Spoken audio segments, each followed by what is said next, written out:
요한복음은 예수를 만난 이후에 변화된 사람들의 이야기를 기록하고 있습니다. 요한복음 3장에는 바리새인이었던 니고데모가 나오고 4장에는 사마리아 여인과 왕의 신하가 예수를 만나서 믿음이 생기고 그의 인생이 완전히 바뀌는 사건이 기록되어 있습니다.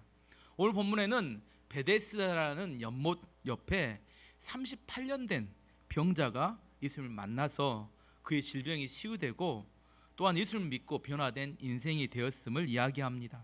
저는 오늘 이 병자처럼 오래된 질병을 갖고 있는 성도님들이 치유되기를 원합니다. 또한 이 병자와 같이 오랜 질병으로 꼬일 대로 꼬인 마음과 영적인 어두움에 있는 성도들이 치유되기를 원합니다. 오늘 본문에 나타난 기적이 나타난 장소는 예루살렘에 있는 베데스다라는 연못이었습니다. 1절부터 4절까지 다시 한번 읽어보면, 그 후에 유대인의 명절이 되어 예수께서 예루살렘에 올라가시니라. 예루살렘에 있는 양문 곁에 히브리 말로 베데스다 하는 못이 있는데 거기 행각 5이 있고 그 안에 많은 병자, 맹인, 다리 저는 사람, 혈기 마른 사람들이 누워 물이 움직임을 기다리니 이는 천사가 가끔 못에 내려와 물을 움직이게 하는데 움직인 후에 먼저 들어가는 자는 어떤 병에 걸렸든지 낫게 되밀어라. 예수님께서 유대인의 명절에 예루살렘에 가셨습니다. 유대인에게는 3대 명절이 있습니다. 유월절, 오순절, 초막절. 이 명절에는 어디를 가냐면 다 예루살렘으로 올라가서 제사를 지냈습니다. 우리나라 명절이 되면 어디로 가요? 고향으로 갑니다. 고향으로 가는데 이스라엘 사람들은 명절이 되면 어디로 가냐면 예루살렘에 올라가서 하나님께 제사를 지냈습니다.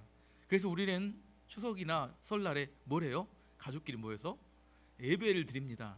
예배 들으셨어요? 손 들으려고는 하지 않겠습니다. 또 이게 마음이 아프니까. 어쨌든 예수님께서는 명절에 예루살렘에 올라가서 일부러 베데스다라는 연못을 찾아가셨어요. 4장에서는 이렇게 많은 남자들 때문에 마음의 상처를 입고 절망 가운데 살고 있던 한 여자를 일부러 만나기 위해서 사마리아까지 예수님께서 가셨습니다. 5장에는 예수님께서 일부러 베데스다라는 연못에 있는 오래된 병자를 찾아가셨습니다. 오늘 38년 된 불치병을 앓고 있던 이 한 남자, 오늘 예수님을 만나는 이야기입니다. 베데스다 연못인데, 베데스다라는 이 단어는 히브리어인데, 히브리어는 이 두 단어가 합쳐진 명사입니다. 한번 보여주시면, 베데스다는 베트라는 이게 히브리어인데 집입니다. 집. 베들레헴 할 때 베들레헴도 빵집인데 앞에 베트가 붙으면 집입니다. 헤세드는 우리가 잘 아는 단어입니다. 자비, 은혜, 사랑. 그래서 합쳐보면 자비의 집이나 은혜의 집, 이게 베데스다입니다. 근데 문제가 있어요. 됐습니다. 문제는 뭐냐면 자비의 집, 은혜의 집에 은혜가 없는 게 문제입니다. 이야기를 해보면 베데스다라는 연못에는 옆에가 행각이 5개가 있어요. 행각은 이 처마만 있고 아래에 비어있는 공간이라 거기에 불치병 걸린 사람들이 온통 다 모여 있었습니다.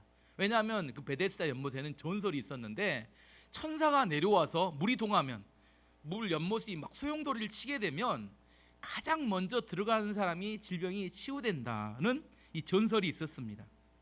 그래서 이 치유를 받고 싶어서 이스라엘 전국에서 불치병을 앓는 사람들이 다 그 행각으로 모여서 뭐하고 있어요? 물이 동할 때만 기다리고 있었어요. 1등으로 들어가면 뭐가 돼요? 인생 역전이 이렇게 나타나는 겁니다. 이름은 은혜의 집인데 실제로는 잔인함의 집이었습니다. 왜냐하면 베데스다 전설이 사실이라고 한다면 어떤 사람이 치유를 받을까요? 원래로 말하면 가장 고쳐지기 힘든 불치병을 앓는 사람이 고쳐져야 은혜가 있는 거죠. 근데 실제로 맹인, 앞이 안 보이는 사람, 실제로 중풍병자, 팔다리가 마비된 사람, 이 사람들은 물이 동해도 뭐 돼요? 1등으로 들어갈 수가 없습니다. 누가 들어갈까요? 감기 환자, 좀 콧물 나고 하는 사람 1등으로 쌩하니 달려갈 수 있겠죠. 가벼운 질병 앓는 사람, 멀쩡한 사람들만 들어갈 수 있습니다. 정작 은혜가 필요한 사람들은 은혜가 오지 않고 어떤 사람만 와요? 가볍게, 아무런 감기는 약 먹으면 2주고 약 안 먹으면 14일 걸리는 병입니다. 똑같아요. 약 먹으나 안 먹으나 뭐예요? 증상을 좀 완화시켜 줄 뿐이지 질병을 치유한 게 아니라 증상 치료를 하는 겁니다. 가만히 있으면 낫는 병인데 그런 사람만 먼저 들어갈 수 있다면 이게 정말 은혜가 필요한 사람은 은혜를 못 받는 겁니다. 베데스다의 그 연못에 있었던 사람들의 정신은 뭐냐면 경쟁, 선착순. 근데 이것은 하나님의 방법이 아닙니다. 은혜가 아니라 잔인함이고 희망을 주는 게 아니라 실패에서 따르게 되는 절망과 좌절을 줍니다. 이 전설이 진실이라 할지라도 누구만 치료를 받아요? 소수 몇 명만 치료를 받고 대다수의 거기 기다리고 있던 사람들은 실패 때문에 절망감 속에서 다른 사람을 원망하며 살 수밖에 없는 구조가 베데스다 연못에 모였던 사람들의 모습이었습니다. 좀 더 설명은 이런 겁니다. 방금 전까지 물이 동하기 전에 형님 동생 하면서 밥을 먹고 있다가 갑자기 소문이 나는 겁니다. 물이 움직인 거예요. 소용돌이를 확 칩니다. 뭐 어떻게 돼요? 생명을 걸고 치열한 경쟁자가 됩니다. 분명히 형님 동생이었는데 내가 저 사람을 밀어내야 치유를 받고 승리자가 되고 성공하게 됩니다.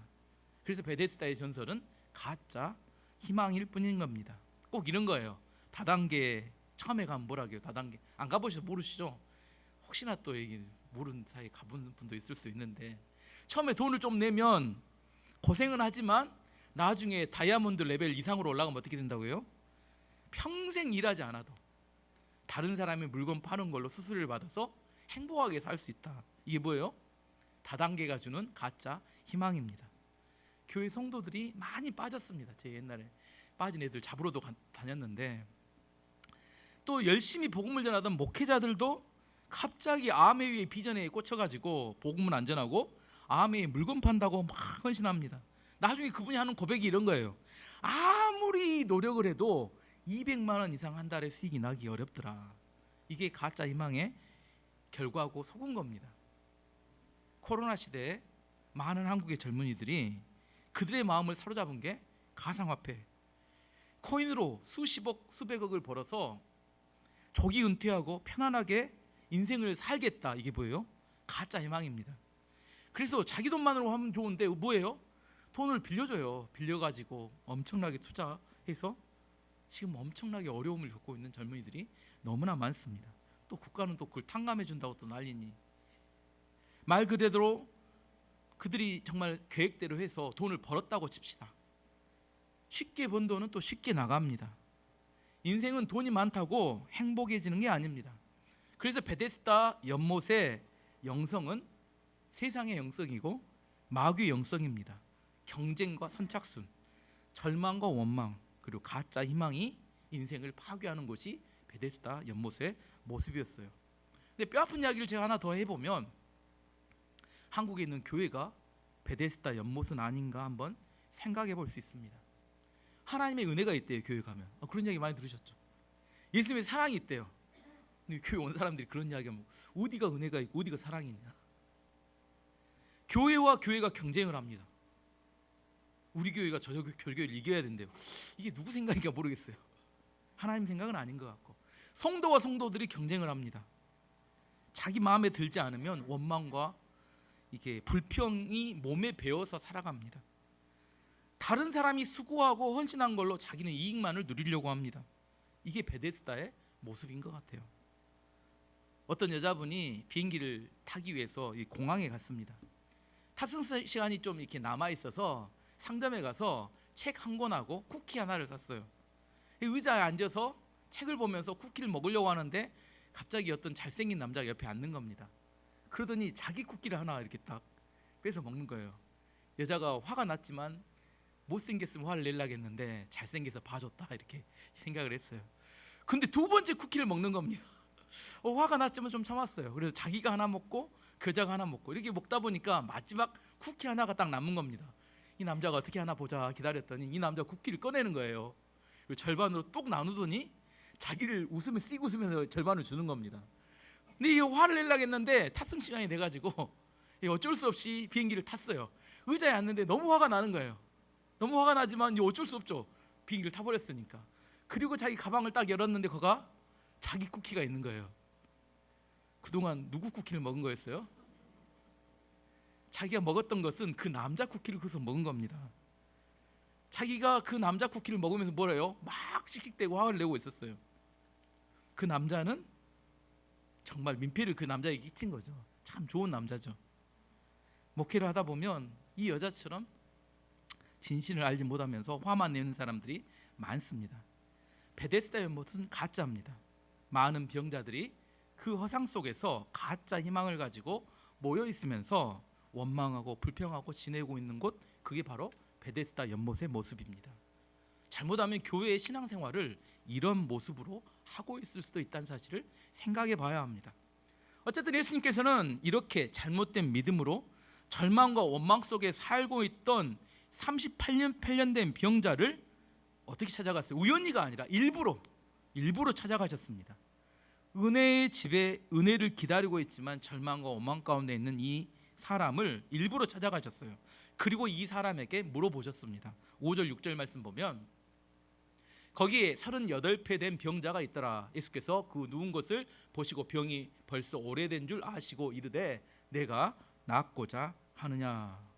이 사람은 이 질문을 한 사람이 누구인지도 모르고 왜 물어본지도 모르고 뭐만 하냐면 또 자기 신세 한탄만 합니다. 7절 말씀 보면 병자가 대답하되 주여 물이 움직일 때 나를 못에 넣어주는 사람이 없어 내가 가는 동안에 다른 사람이 먼저 내려가나이다.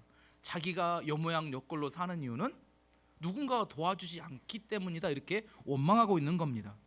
오랜 시간 동안 몸에 배어버린 원망이 그냥 그 순간 터져 나와 버렸어요. 근데 한 가지 의문이 생긴 게 있습니다. 일반적으로 예수님께서 질병을 고쳐주실 때 먼저 확인하는 게 있습니다. 질병 고쳐주기 전에 뭐예요? 믿음을 확인합니다. 여리고성에 있는 소경 바디메오도 고쳐주신 다음에 예수님께서 이렇게 그에게 말씀하십니다. 누가복음 18장 42절 말씀 보면 예수께서 그에게 이르시되 보라 내 믿음이 너를 구원하였느니라 하시매. 내 믿음이 너를 구원하였다는 겁니다. 기적이 일어나기 전에 믿음이 있는지를 항상 예수님께서 점검하십니다.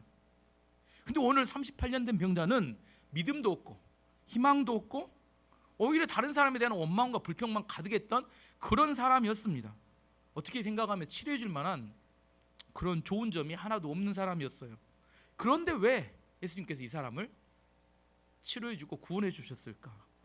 그리고 거기에는 많은 환자들이 있었어요. 근데 왜 꼭 한 사람, 여러 사람 치료 안 하고 오늘 딱 그 한 사람만 치료하시는데 왜 오늘 이 사람을 치료하셨을까? 그것이 바로 은혜입니다.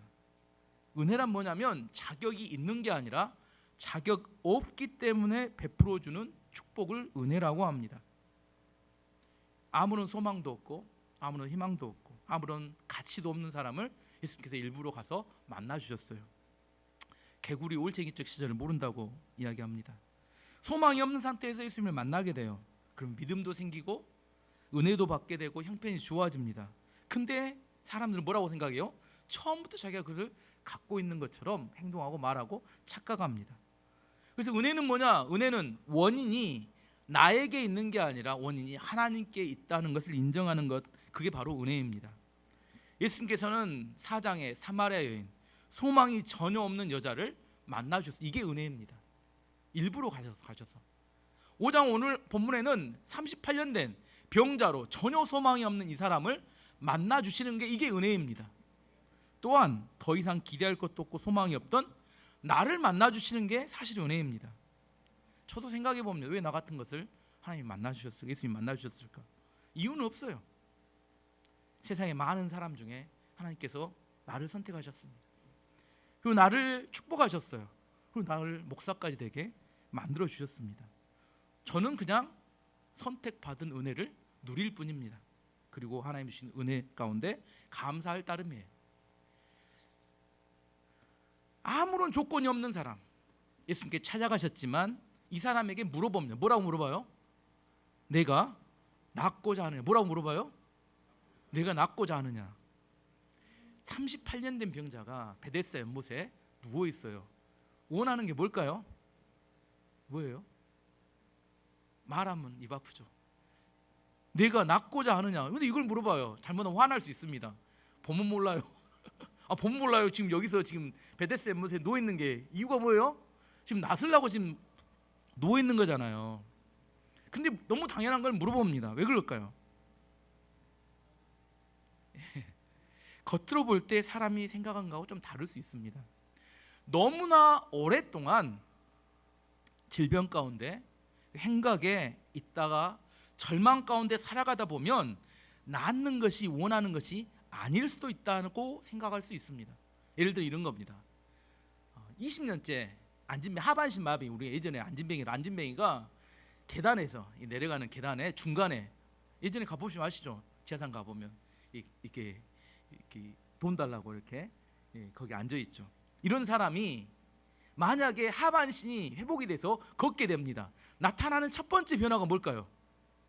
직장을 잃게 됩니다. 뭐 말이에요? 아니, 다리가 마비됐으면 사람들이 지나가면 돈을 주지만 다리가 멀쩡한 사람이 앉아 있으면 뭐라게요? 욕하고 갑니다. 가서 일하라고. 뭔 말 아시겠어요? 이 사람은 안진뱅이로 살았기 때문에 학교를 제대로 다니지 못했어요. 그리고 배운 기술도 없습니다. 뭔만 했어요? 20년 동안 앉아서 이게 그걸만 했는데 이제 다리가 나섰으니까 뭐예요? 앞으로 어떻게 먹고 살 것인가? 이게 더 걱정이 돼요. 이게 나서면 좋을 것 같은데 거기에 익숙해지고 오래 돼버리면 그게 소망이 아닐 수 있습니다. 그래서 노숙자의 문제, 노숙자를 이렇게 거지라고, 예전에 거지, 영어로는 홈리스라고 하죠. 요즘 노숙자라고 하는데 돈의 문제가 아니라 정신의 문제다 이렇게 말합니다. 노숙자들은 일하지 않습니다. 다른 사람에게 구걸합니다. 그리고 잠은 역이나 터미널에서 자며 삽니다. 처음에는 불편해요. 하지만 시간이 지나면 익숙해지면 편해진대요. 그것도. 왜냐하면 직장 상사의 잔소리를 들을 필요가 없고 지켜야 될 가정도 없고 속 썩이는 자녀들도 없고. 그래서 하루의 목표가 뭘까요? 노숙자에게 하루의 목표. 하루 3끼 해결하면 잠자리는 보장돼 있으니까 여기나 터미널에 하루 3끼 해결하면 땡입니다. 그래서 정부에서 노숙자들을 구제해 보려고 돈도 주고 잠자리도 제공해 주고 기술을 배우도록 이렇게 그들에게 이렇게 요구하지만 배우려고 하지 않는데요. 돈을 주면 그날 하루에 다 써버리고 만대요. 그래서 다시 어디로 돌아가요? 노숙자의 삶으로 또 돌아가 버린다고 합니다. 그래서 노숙자의 문제는 돈의 문제가 아니라 정신의 문제라고 이야기합니다. 신앙생활도 마찬가지입니다. 교회 오신 분들 중에 작은 교회에서 신앙생활 하다 오신 분도 있고 큰 교회에서 오신 분도 있고 싸우는 교회에서 이렇게 오랫동안 싸우다가 이렇게 힘들어서 나오신 분도 있고 오랫동안 인터넷에서만 예배를 드리다 오신 분들도 있고. 신앙생활이란 무엇이에요? 신앙생활은 무엇입니까? 신앙생활은 예수님을 인격적으로 만나서 거듭나고 하나님의 말씀을 따라 살아가는 게 신앙생활입니다. 맞죠? 근데 일반적으로 작은 교회 출신들은 뭘 추구하냐면 인간적으로 친해지는 걸 추구합니다. 큰 교회 출신들은 뭘 추구하냐면 귀찮게 하지 말고 편안함을 추구합니다. 싸우는 교회 출신들은 항상 이 교회에 뭔 문제가 있나 하고 문제를 추적으로 돌아다녀요. 인터넷에도 오랫동안 예배 드린 분들은 이기적입니다. 관계를 피합니다. 근데 이런 것들이 다 뭐예요? 신앙 성장을 방해하고 하나님의 축복을 막는 것들입니다.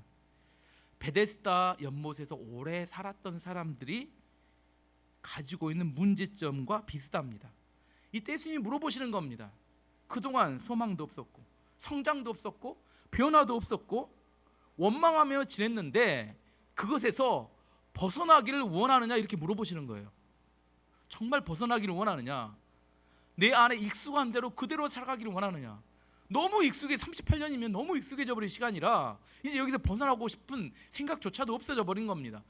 믿음의 성장이나 하나님의 축복도 별로 갈망이 되지 않아요.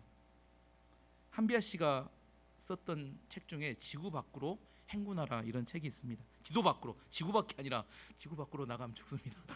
지도 밖으로 행군하라 이런 책이 있어요. 거기 나온 내용인데 이분이 재난 구제를 위해서 아프리카의 말라위, 저도 안 가봤는데 이름부터가 좀 이상한데 어쨌든 이름 때문에 그런지 모르는데 이렇게 나라는 이렇게 굶어 죽는 사람이 엄청 많은, 이름이 이상합니다. 말라위인데 그래서 굶어 죽는 사람이 엄청 많은 나라예요. 그래서 구제하러 그 말라위를 갔어요. 근데 뭔 구제하는 구제 내용이 뭐냐면 마을마다 돌아다니면서 농사지을 씨앗, 종자를 나눠주는 것이 주 일이었습니다. 근데 이 종자가 충분하면 좋은데 부족하니 하도 굶어 죽는 사람이 많으니까 어떤 마을에는 종자를 주고 어떤 마을에는 주지 못했던 마을들이 있었다고 합니다. 근데 주었던 그 해에는 너무 비가 안 와가지고 가뭄이 져서 종자를 주었던 마을이나 종자를 주지 않았던 마을이나 다 농사가 망해버렸어요. 소출이 거의 비슷했습니다. 근데 통계를 봤는데 놀라운 통계를 봤어요. 어떤 통계였냐면 씨앗을 주었던 마을의 사람들은 한 명도 굶어 죽은 사람이 없었다는 겁니다. 주로 굶어 죽었던 사람들은 씨앗을 주지 않았던 마을 사람들이 상당히 많이 굶어 죽었다고 합니다. 이게 무슨 차이일까요? 한비아 씨가 이렇게 이야기합니다. 이것은 희망의 차이입니다. 같은 어려움을 겪고 있지만 씨앗이라는 희망이 있는 사람은 어려움을 견뎌내지만 희망이 없는 사람은 죽게 됩니다. 어떤 사람이 죽을까요? 저는 병원에서 죽는 사람 자주 보는데 어떤 사람이 죽을까요? 이제 더 이상 희망이 없다고 죽음을 스스로 받아들이면 생명의 불꽃이 꺼져갑니다. 하지만 아직도 소망이 있고 희망이 있다고 받아들인 사람은, 희망을 붙들고 있는 사람은 죽지 않습니다. 스스로 포기하는 겁니다. 점점 생명의 불꽃이 꺼져갑니다. 오늘 또 예수님께서는 여러분에게 물어보십니다. 내가 낫고자 하느냐? 우리는 어떻게 반응해야 될까요? 아멘. 주님, 저의 힘으로는 나을 수 없지만 주님께서는 얼마든지 낫게 할 수 있습니다. 이렇게 믿음으로 반응하셔야 합니다. 여전히 다른 사람이 돕지 않는다고 원망하고 불평하고 앉아있으면 안 됩니다. 우리의 시선이 베데스다 연못을 쳐다보면 절망하게 됩니다. 아무리 해도 뚫고 내가 1등 되기는 어려울 것 같아요. 하지만 예수님을 바라볼 때 새로운 희망을 갖게 됩니다. 세상 사람들은 나를 돕지 않고 다 버릴지라도 예수님은 일부러 절망 가운데 있는 나를 찾아오십니다. 오늘도 여러분이 그 예수님을 꼭 만나시기 바랍니다. 이렇게 38년 된 병자가 다른 사람을 원망하고 있었지만 예수님께서 이 사람을 축복하셨어요. 8절 9절 말씀 보시면 예수께서 이르시되 일어나 내 자리를 들고 걸어가라 하시니 그 사람이 곧 나와서 자리를 들고 걸어가니라. 이날은 안식일이니. 예수님의 치료 방법은 막 물이 동할 때 물에 들어가고 이런 거 아닙니다. 아주 쉬웠어요. 아주 간단합니다. 일어나 내 자리를 들고 걸어가라 말씀하시니까 그 말씀대로 일어나 걸어갔습니다. 간단합니다. 쉽습니다. 예수님은 복잡한 걸 원하지 않으세요. 이 김성일 장로님이라고 기독교 소설가 중에 유명한 분입니다. 땅끝에서 오다 땅끝으로 가다를 비롯한 수십 권의 아주 좋은 책들을 많이 쓰셨어요. 근데 이분들이 자기가 어떻게 예수님을 믿게 됐는지 간증을 합니다. 그 간증에 자기는 모태신앙으로 태어나서 강제적으로 어렸을 때부터 교회를 이렇게 끌려다녔다고 합니다. 근데 어느 순간 자기가 신앙을 포기했대요. 신앙을 포기한 계기는 자기가 프랑스의 철학자 중에 샤르트르라는 철학자의 책을 읽던 중에 그 샤르트르의 철학의 내용 중에 자유애로의 이렇게 길이라는 사상이 있습니다.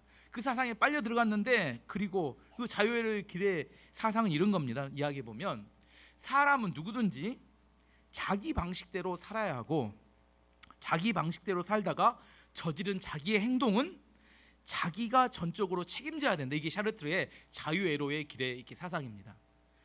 이 사람이 샤르트르가 이렇게 이야기하면 적어도 현대인이라면 자기의 행동에 대해서 책임질 줄 알아야 된다. 이 장로님이 무릎을 치면 그래 샤르트르 너무 멋있어 보였대요. 째째하게 매일 교회 가서 주여 주여 하나님 자기 행동에 대한 책임도 못 지면서 맨날 의지하고 한다고 하는 것보다 자기 인생에 대해서 멋지게 책임을 지고 살아보겠다. 그래서 예수님을 발로 차버렸답니다. 그랬더니 인생이 얼마나 시원하든지 얼마나 자유롭든지 묶인 것에 해방된 해방감이 너무 좋았대요. 근데 문제는 10몇 년 정도 지나게 됐는데 어느 날 아내가 속이 불편하다고 병원을 왔는데 위암으로 진단을 받았습니다. 그때 자녀가 3명이었는데 9살, 8살, 5살이었다고 합니다. 자기의 모든 의학적 지식을 동원해가지고 왜 아내가 암에 걸려, 젊은 나이인데 암에 걸릴까 생각해봤더니 결론이 자기가 술 먹고 들어와서 아내한테 스트레스를 주고 때때로 외박을 하면서 스트레스를 주고 잔소리하고 신경질 내면서 아내한테 스트레스 준 것이 결국 이렇게 된 것이 아닌가 생각이 되었대요. 그래서 샤르트르가 가르쳐준 삶의 방식이 뭐라고요? 현대인이라면 적어도 자기의 삶에 대해서는 뭐 해야 된다고요? 책임을 져야 된다. 그래서 아내의 위암에 대해서 책임을 져보려고 몸부림을 치며 최선을 다했다고 합니다. 그런데 내는 결론 아무리 노력을 해도 아내의 암을 책임질 수가 없다는 사실을 깨닫게 되었대요. 그래서 어느 날 이런 고백이 나오더래요. 이런 어떤 고백이냐면 하나님이 있었으면 참 좋겠다. 샤르트르의 철학을 따르면 하나님도 계시지 않고 기적도 있지 않고 아무런 인간의 노력뿐이 없는 그런 삶을 살아갈 수밖에 없습니다. 근데 하나님이 없다고 생각하니까 절망인데, 하나님이 있어서 치료될 수 있다는 기적을 일어난다는 사실을, 이런 소망만 있어도 참 좋겠다, 이런 마음이 들더래요. 아내가 암에 걸리니까 자기의 인생에 책임지라고 고민했던 샤르트르는 이미 도망치고 자기 곁에 엎드랍니다. 오히려 십자가에 달린 예수님께서 찾아오셔서 눈물로 몸부림을 치고 있던 자신을 위해서 함께 울어주고 아파해 주더랍니다. 그래서 다시 하나님께 가서 기도했습니다. 근데 그 응답이었던지 그 아내가 치료가 되었어요.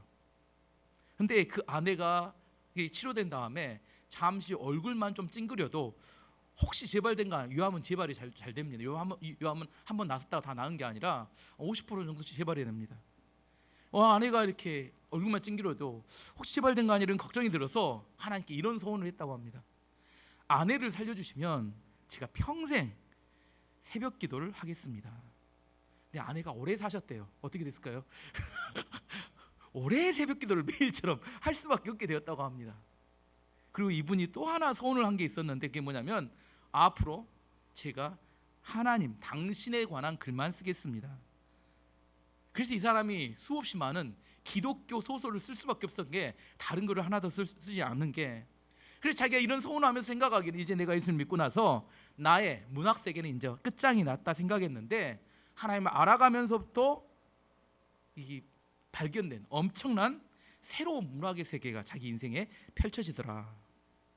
오늘 또 예수님께서는 우리에게 명령하십니다. 일어나 내 침상을 들고 걸어가라. 자신이 그렇게 오랫동안 38년 동안 그 침상, 그 들것에 누워서 그걸 의지해서 살고 있던 그 사람에게 이야기하는 겁니다. 이제 38년 동안 묶여있던 그 침상에 더 이상 묶이지 말고 그걸 벗어나기를 원한다는 말씀이십니다. 계속 그 자리에 머물면서 세상이 나를 도와주지 않아서, 주변 사람들이 나를 도와주지 않아서, 가족들이 나를 도와주지 않아서 이렇게 원망하며 가짜 희망인 베데스다 연못이 물이 동할 때만 기다리며 사는 것이 아니라, 이제 예수님 말씀처럼 그것을 들고 일어나 걸어가라고 말씀하시는 겁니다. 그 말씀이 우리의 희망입니다. 오직 주님의 말씀만을 신뢰하고 따라가야 합니다. 베드로가 무리를 걸을 때 예수님만 바라봤으면 어떻게 해요? 계속 무리를 걸었을 텐데 어디를 쳐다봐요? 세상의 풍랑을 잠시 곁눈질 하는 사이에 물에 뽕 빠져가죠. 우리 주변과 상황은 계속해서 예수님을 향하는 우리의 시선을 뺏어가려고 합니다. 예수님만이 우리의 소망입니다. 그분의 말씀에 집중해야 합니다. 세상에 주는 가짜 희망에 귀를 막아야 합니다. 오늘도 우리에게 예수님은 말씀하십니다. 내가 낫고자 하느냐? 또한 일어나 내 침상을 들고 걸어가라고 명령하십니다. 이 말씀을 믿음으로 받아들일 수 있어야 돼요. 오늘도 베데스다 연못 같은 연못을 쳐다보며 뭔가 물이 병하면 요행이죠. 그 로또와 똑같은 겁니다. 그것이 나를 구원해 줄 거라고 생각하는 생각에서 벗어나야 합니다. 오늘도 예수님을 인격적으로 만나고 그분의 음성을 들을 때 우리 안에서 우리가 기대하지 않았던, 혹시 여러분이 여러분의 인생에 다 하신가요? 사람들은 다 그렇게 생각합니다. 여러분이 경험해왔던 경험의 세계가 혹시 전부라고 생각하신가요? 영적인 세계에 대해서 알고 있는 게 얼마나 될까? 하나님 우리 가운데 말씀하신 말씀에 대해서 얼마나 알까? 잘 모르면 예수님을 만나야 되고 그분의 음성을 듣고 믿음의 세계로 들어가야 합니다. 그때 우리가 기대하지 않았던, 우리 인생 가운데 보지 못했던 놀라운 것들을 볼 수 있고 변화가 나타날 수 있습니다. 예수님이 우리의 희망입니다. 이번 한 주도 세상의 소리를 끊으시고 예수님 말씀만 집중함으로 믿음으로 승리하는 한 주가 되기를 원합니다. 별로 원하시지 않으신 것 같아요. 별로 원하시지 않은 것 같아요. 정말 여러분 삶이 바뀌기를 원하시면 하나님의 임재 가운데 여러분이 한 주를 온전히 살아내시기 바랍니다. 그렇지 않다면 우리의 삶이 변화되지 않습니다. 정말 하나님이 우리 가운데 원하시는 것, 적당히 우리 안에 과거에 익숙한 대로 그게 머물러 있으면서 우리는 뭐만 바라요? 병 고쳐지기만을 바랍니다. 하지만 그 병 고치는 게 예수님의 목적이 아니에요. 왜냐하면 그렇지, 병 고치는 게 목적이었다면 그 안에 있는 병자들 다 고치셨을 거예요. 하지만 예수님이 변화 원하시는 것은 그게 아니기 때문에 다 고치지 않으시고 오늘 그 한 사람을 만나셔서 그의 인생을 바꿔 주시는 겁니다. 오늘도 우리에게 주시는 하나님의 음성을 듣고 이번 한 주 그 말씀을 따라 온전히 변화되는 한 주가 되기를 축원합니다.